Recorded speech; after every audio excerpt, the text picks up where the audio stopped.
I literally got my heart broken, and now hundreds of girls have been ruined because of that. Thanks, Sophie. you ruined us all.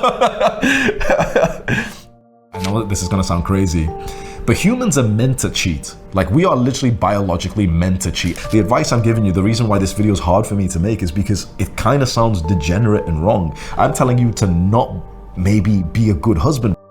I'll put more of the detailed stories inside of the program, so if you want to join. If not, you're gonna get cheated on, so I'd join it if I was you, bro. How much is your relationship worth? I'll show you how to be your hottest version of yourself. You know, I did fall in love with him. It took a few Chanel bags, it took a few transfers to my account, and then I was like, you know what, I might actually like this guy. Yeah. I know that you guys need my help. That's why I'm here.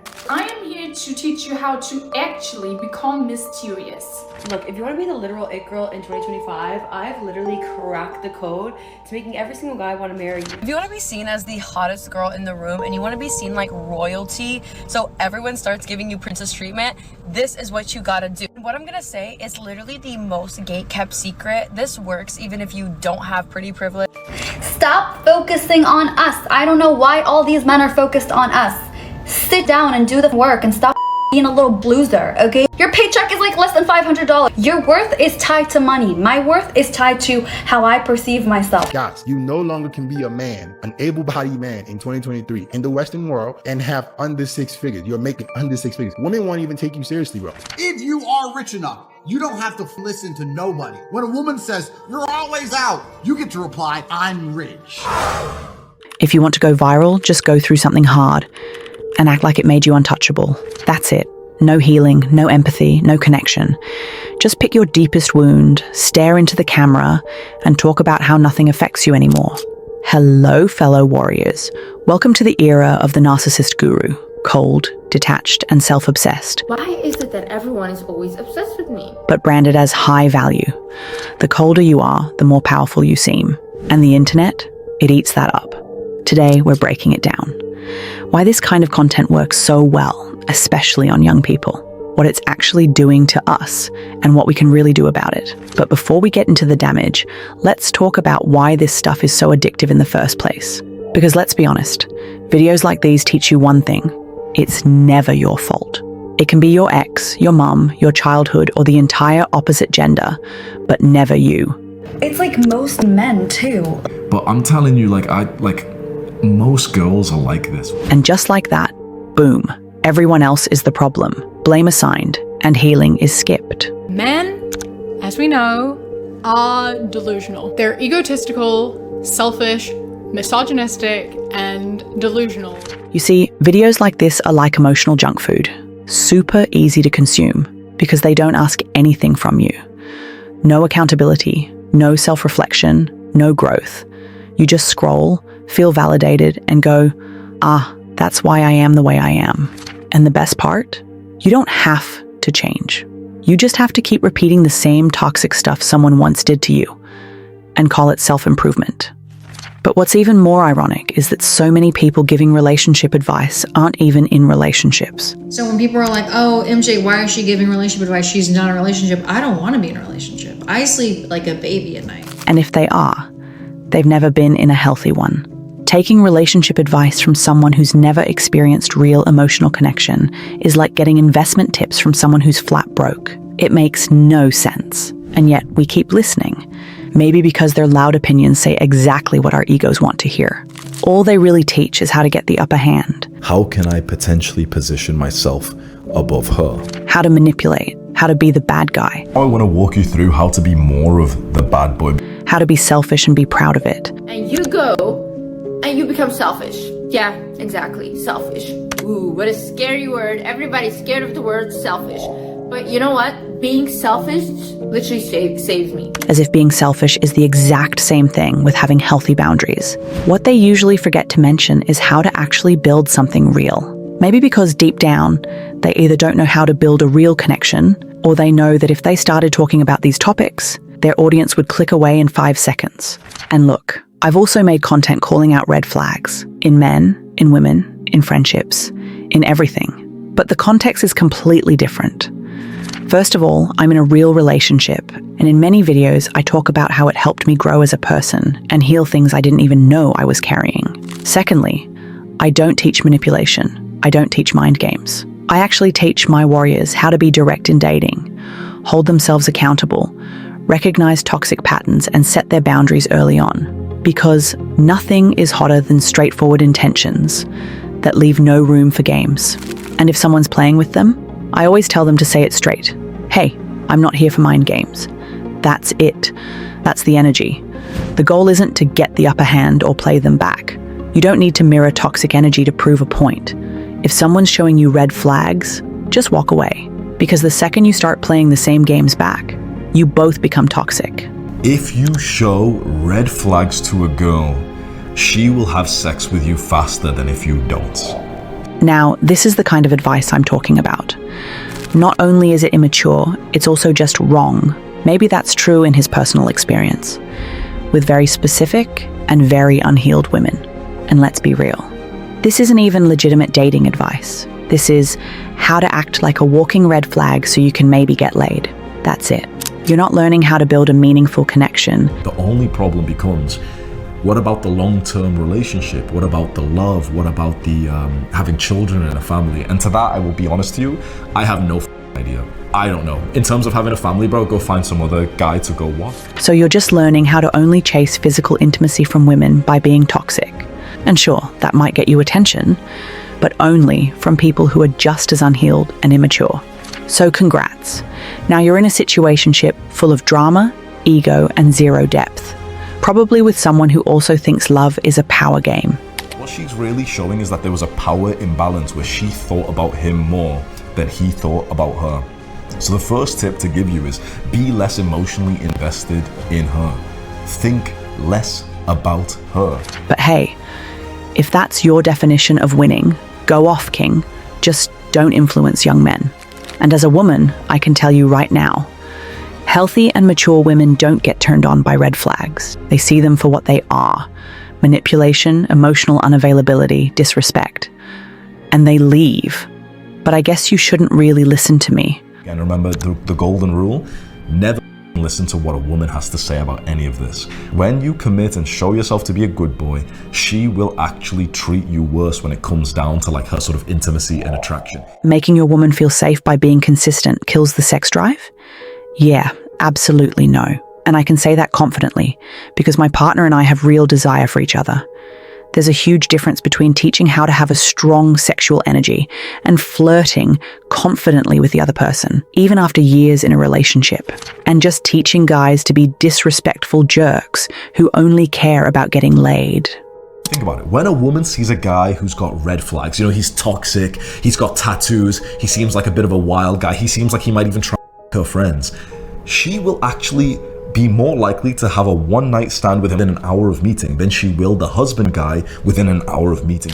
So what he's basically saying is, be a jerk, act like an animal, don't respect women, and you'll get laid. That's the real takeaway. It's no surprise guys who follow that end up stuck in toxic relationships with women who do the same.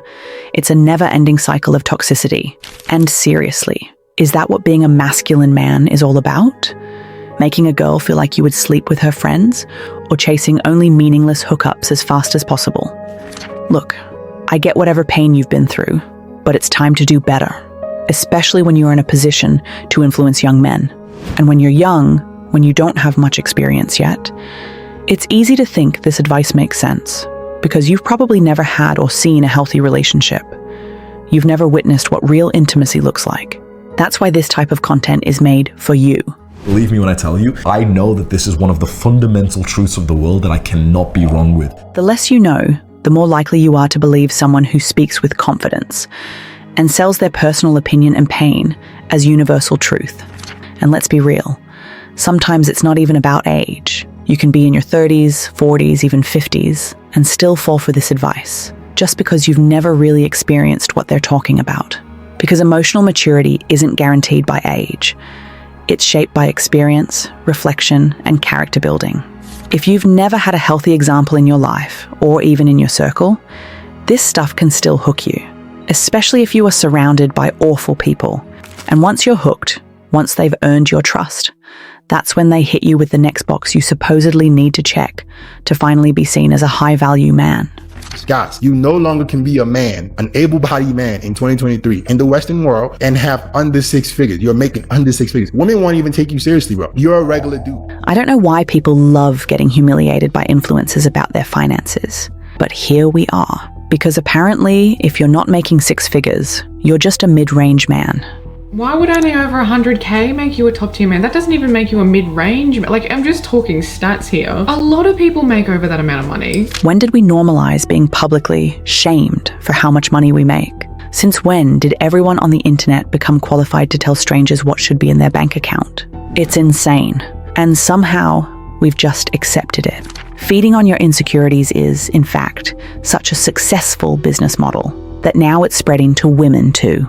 We've now got TikTok influencers who are marketing alpha male courses for women. Sure, they don't call it that way. They wrap it as high-value woman content.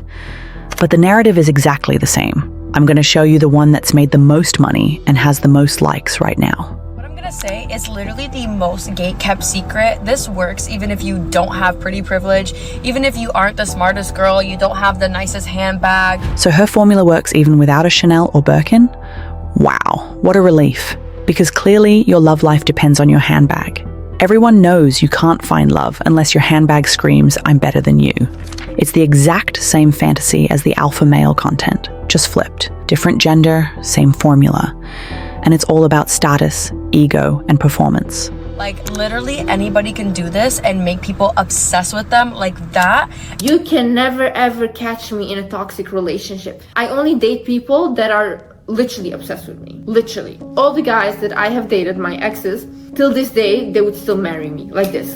This was quite a long time that I was using like certain tricks to make girls obsessed with me. You want to make people obsessed with you? This is exactly what you do. So you are being taught how to make everyone obsessed with you.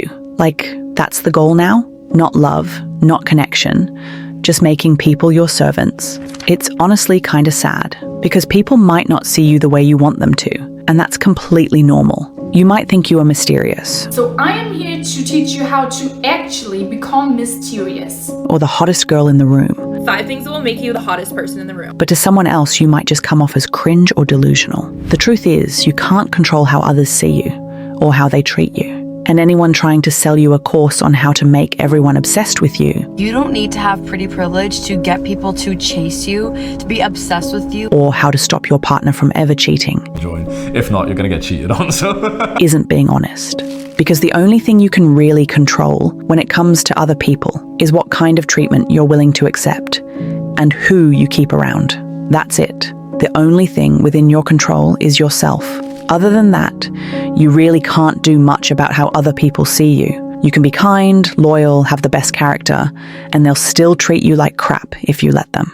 But the real irony is that most of this high-value advice tells you not to compare yourself to others, while literally teaching you how to stand out and be the hottest girl in every room. This is how you're going to be the hottest person in any room that you walk into. If you want to be able to walk into a room and have everyone be obsessed with you, this is what you need to do. Exactly how you're going to be the hottest, most eye-catching person in any room that you walk into. Here's how to be the hottest person in any room you walk into. This is how to be the hottest person in any room that you walk into. Let's talk about 4 beauty secrets to be the hottest girl in the room. Here's how to be the hottest person to ever walk into any room. Let's put all these hottest girl in the room girls in the same room. Who's winning then? And hottest compared to who exactly? This is such a shallow message because you're still basing your self-worth on how you rank against other women. And who's the judge here? Men, all for male validation. Like life is just one big beauty contest you never actually win. Because even if you are the hottest in the room, there's always another room. So you're back at 0 again. And what makes it even more ridiculous? These are the same women telling you to decenter men. You need to seriously decenter men. And not base your worth on how they treat you. Stop getting your identity and your self-worth from how men and other people treat you. While literally teaching you how to think, act, talk, and look in a way that makes them obsessed with you. What the Princess Treatment formula is it is literally the formula that tells you exactly how to think, how to act and how to feel like you are the literal it girl. Like you are a celebrity that every single person is obsessed with. Or take the male version. They tell you to stop chasing women, think less about her.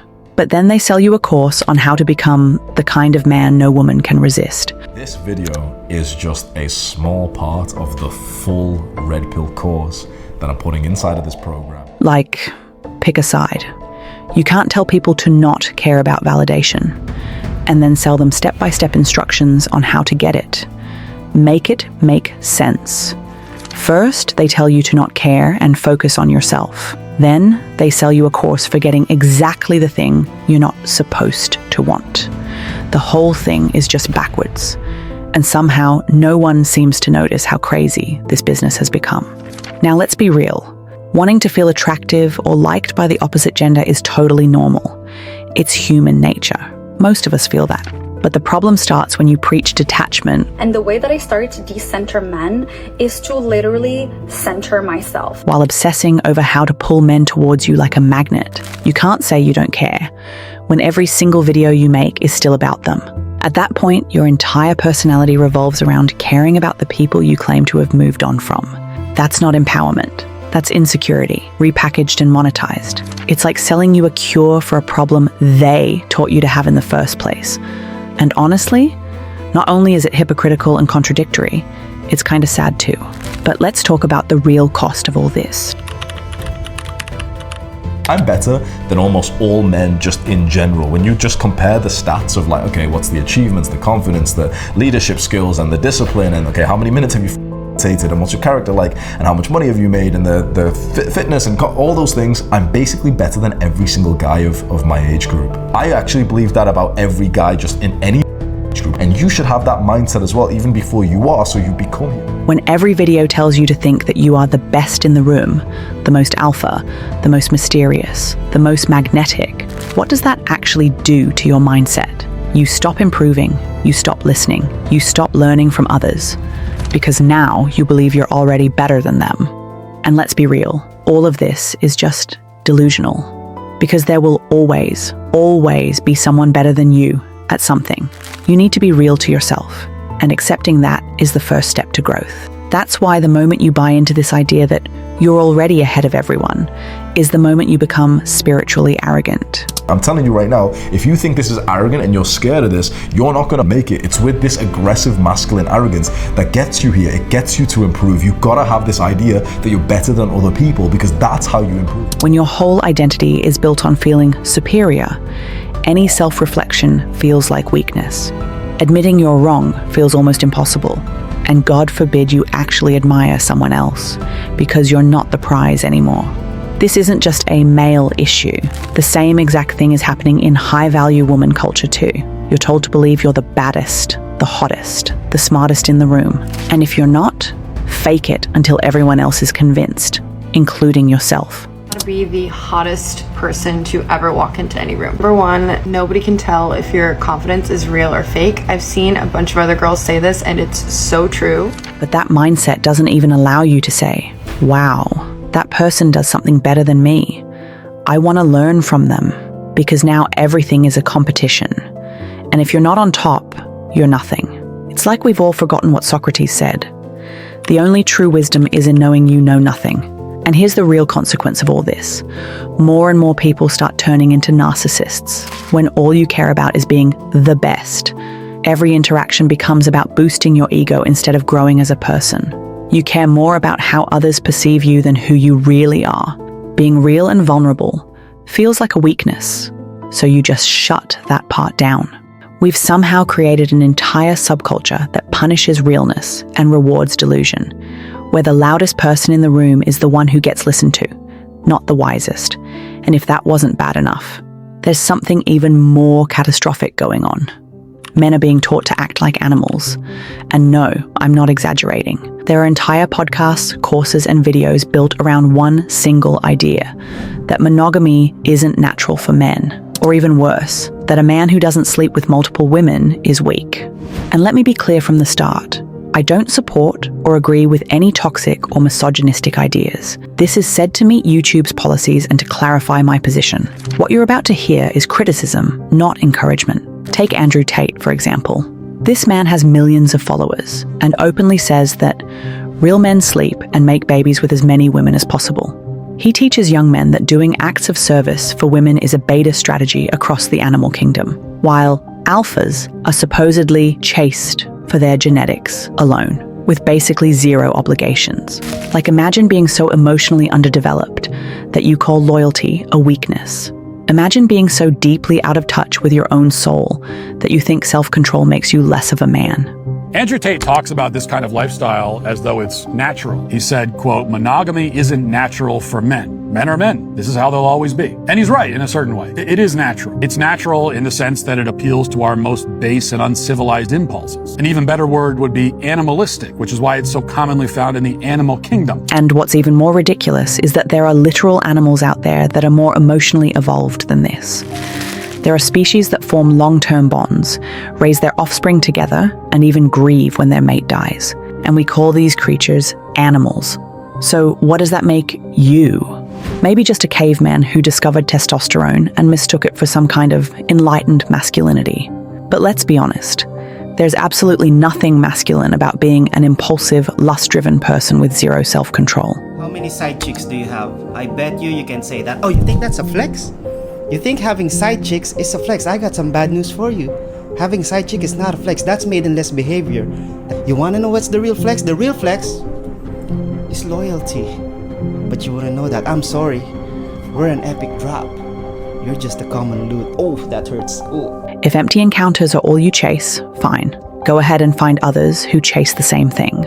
Just know you're not some primal alpha. You're proof that evolution doesn't always mean progress. Everyone, men and women, are meant to cheat. We're all just animalistic. So we can be all proper sensitive watching this, or I could just tell you the truth and you can learn how to manage this. If logic, self-awareness, and emotional depth are the things that separate us from animals, then what exactly are guys like Tate teaching here? How to turn off your brain and find excuses for your moral decay. Let me put it plainly. Polygamy doesn't make you more of a man.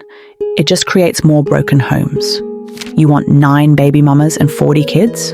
Cool. Then explain how you're planning to raise all 40 with consistency, presence, emotional strength, and moral guidance. Oh, right. You can't. And you won't. In a similar way, I might say that many men will father children. That's easy to do. But will they be fathers?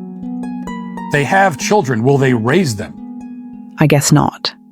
A father like them will probably leave behind 40 emotionally neglected children, each one carrying a piece of their absence. Some will grow into men who don't know how to love and respect a woman, others into women who don't know what love and respect should feel like. And eventually, they'll all end up online, begging for validation from the same kind of people that broke them in the first place. This is not an empire. This is chaos. Strong societies are built on trust, safety, and stability. And the truth is, adultery breaks that trust. It causes real harm to your partner, your children, your family, your friends, and even your community. The setup, which Andrew Tate describes and promotes, where men have children by many different women, has lots of historical precedent.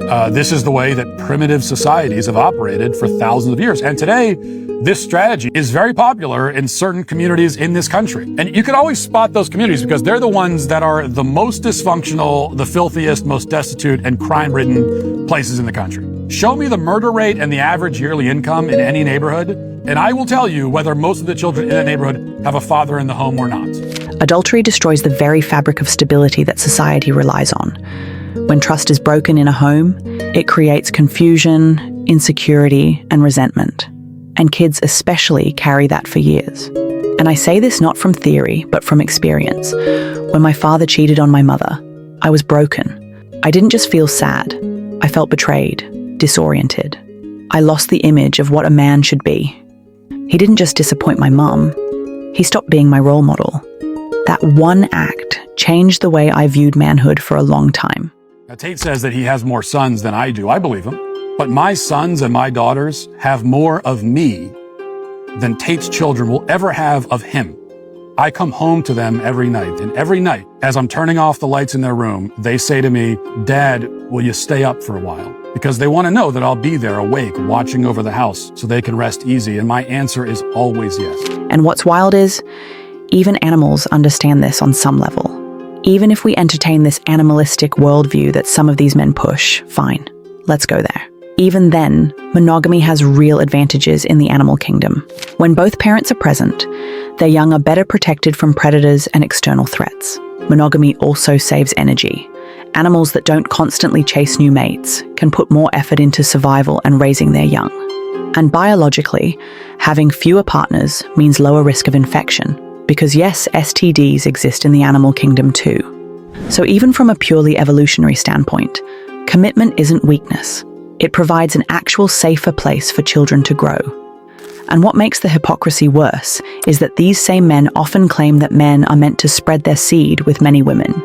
But women must remain loyal, pure, and monogamous. I can do whatever I want, I'm a man. Women can't do those things, it's disgusting. Why is he shouting? The idea that a woman can sleep with as many people as she wants just because she wants to is wrong. Women should not do that. And the whole idea and the whole concept that females can adopt the promiscuity of males, because males have always been promiscuous. But if we fully embrace his idea that biology is everything, that reproduction is the ultimate goal, and that monogamy isn't natural to men, that logic still fails. Because in nature, females mating with multiple partners can also lead to higher reproductive success. It increases the chances that at least one mating leads to a healthy, successful pregnancy. So if you're really going to argue from biology, then women doing the exact same thing makes sense too. But that's not what you want. You don't want nature. You want control. You want exclusivity without offering it back. And that's not nature. That's entitlement. Men since the dawn of time, every king, every sultan have had harems, they have had concubines. Every single man who could, did. The men who can't say they wouldn't and say they don't want it because they can't. If you're actually important and you can have a harem, you have a harem. They always have. Andrew Tate claims rich, powerful men always have multiple women, like it's some universal rule. But that's just nonsense. Look at Lionel Messi, one of the richest footballers on the planet, admired by millions, yet loyal to his wife and devoted to his family. Even though plenty of female fans have tried to get his attention, he never gave in. He treats female fans with respect, keeps his hands to himself, and maintains a clear distance. And when Susie Cortez sent him inappropriate pictures and even tattooed his face, he blocked her. That's real strength, choosing loyalty and protecting your family. And that's why bragging about sleeping with hundreds or thousands of women is ultimately empty. You didn't build anything real with anyone. When you die, you might be a millionaire, billionaire, or whatever you wish, but you will die emotionally alone. You won't take your money or properties with you, nor will you have anyone who you can truly trust by your side. And I hope someday you realize that your genetics have absolutely nothing to do with women wanting you. It's your money. That's why rich men get cheated on more. Rich men. So here's what happens. Like I said to you, to be hyper successful, you have to be very logical, not very emotional, super busy. Therefore, you need a woman who's not requiring that much emotional investment, doesn't mind that you're busy. Those women who don't look for emotional connection, look for financial investment. They are not going to be emotionally loyal to you. Overall, in the way he talks, it's obvious. He's never experienced real love. Not with a woman, not with family, not with anyone outside himself. If this isn't a midlife crisis screaming, "I've never been loved," then I don't know what is. The way that guys like Tate describe marriage makes it seem like, we're living in entirely different universes, and perhaps we are. He makes it seem that it's essentially impossible for a man to find a good, faithful woman, but how could it be impossible? I am currently in such an arrangement. If you don't know any truly happy and faithful marriages, then I would suggest that the problem isn't with marriage, it's that you are surrounding yourself with awful people. And exactly because he's never known what real love feels like, he cultivates mistrust and resentment towards women. Because when you've never felt genuine connection, all that's left is fear. So what does he do? He teaches millions of young men to distrust women before they've even known them. He believes every woman is cheating with a man who is shared by 100 other women. Or that a woman's body count is way more important than a man's. Why is it negative? It's negative because the likelihood of her falling completely in love with you and staying loyal to you and really believing you're the only man for her after being through so much trauma and so many men and sleeping with so many dudes and having her heart broken and having those memories of her ex and all that crap she's been through is far less likely than meeting a nice, young, beautiful girl who hasn't been with many men. Well, according to these guys, it doesn't matter if a man has been with half the planet, but if a woman has a past, she's damaged. Wow, how convenient. I guess in this little fantasy world, men collect experience.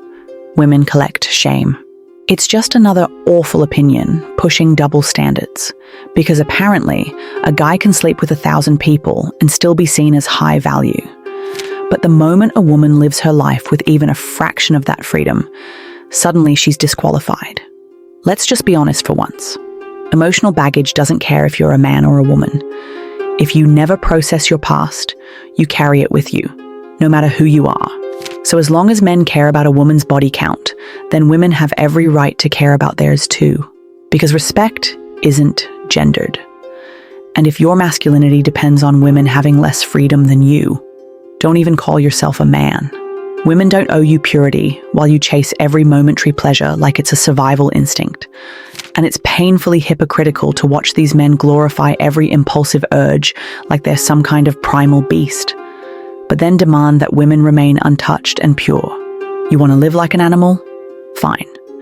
But don't expect a goddess to wait for you at the finish line while you're rolling in the dirt. You can't be crawling through the mud and still expect someone else to walk on water. That's not nature or standards. That's the epitome of insecurity. So is there anything we can do to stop insecure and unhealed people from influencing young minds? Honestly, not really. This kind of content flourishes on its own. So if you're a parent, talk to your kids about love, dating, lust, all of it. Because if you don't raise them, the internet will. And these will be the results.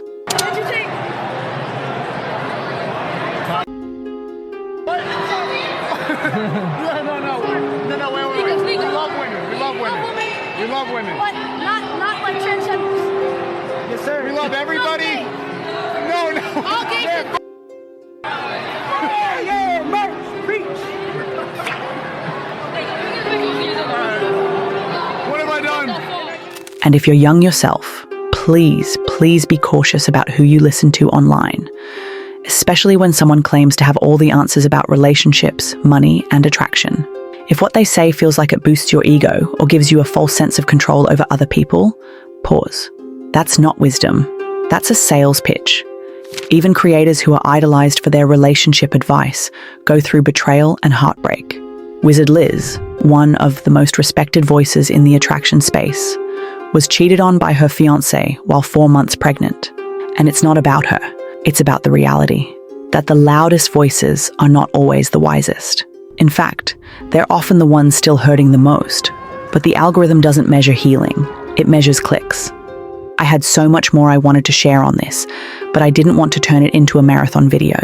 So hit that subscribe button, because I've got videos coming on why your relationships fail, how to actually build healthy connections, and a lot more that will change the way you see love and dating. As always, I'll be watching from afar, and I'll be proud of you. It's time to unleash your inner confident goddess. See you in the next video, warrior. Women to come along and pretend they give a about the fact that most men are basically invisible. She doesn't want to find the nice man. Now she's trying to, like you're saying, chasing a lifestyle, chasing Mr. Promiscuous, chasing Mr. Famous. Get it? If the red pill movement were around when I was in high school, I probably would have fell for it. Think about it. First of all, they give you someone to hate. It's not your fault women don't like you. It's their fault because they're freaking gold diggers. Then they give you a solution. Are you tired of being a beta male? You want to be an alpha like me? You want money? You want girls? Look at me. I'm surrounded by them. Trust me. Maybe buy my course. And third, they offer something so many young men are looking for. A father figure. Someone to look up to and emulate and learn how to be a real man from. And I'm not just talking about the boys with completely absent fathers. I'm talking about the boys with emotionally absent fathers as well. The boys that are angry, insecure, with low emotional intelligence, just like I was when I was a teen. The boys whose families and fathers do not talk to them. The boys that spend all day scrolling. They're preying